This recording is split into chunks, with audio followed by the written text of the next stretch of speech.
So you become lucidly aware. You're going on doing your lucid dreaming, exploring and experimenting, probably having a good time.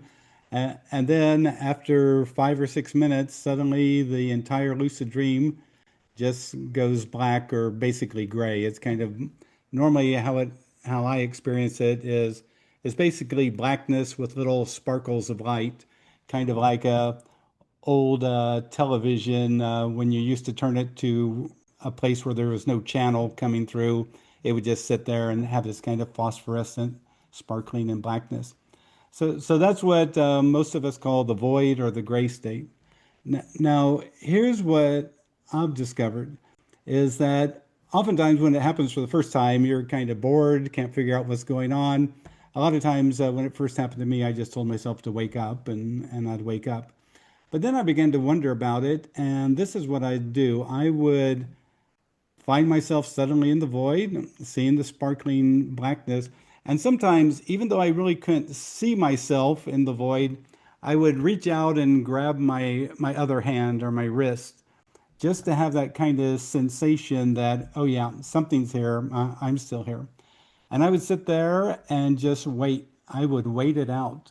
And normally, here's what would happen. After 5 or 6 minutes of hanging out in the void, then suddenly you would watch the birth of a new lucid dream. So at one moment you're looking at sparkling darkness, and then suddenly, boom, there's a bush. Boom, there's a set of flowers. Boom, there's a car. Boom, there's a hill. Oh, there's a house on top of the hill. And all of a sudden you begin to see why we have rapid eye movement in dreams. Because, oh, I'm looking here. Oh, now I'm looking here. Oh, now something new's there. And I'm moving my eyes all around. And so I'm basically watching the birth of a dream. And so most of us recall our dreams after they've already started. And so the void experience kind of allows you to see the birth of a lucid dream. So when I look out at the sparkling darkness, what I see is mental energy in an unexpressed form.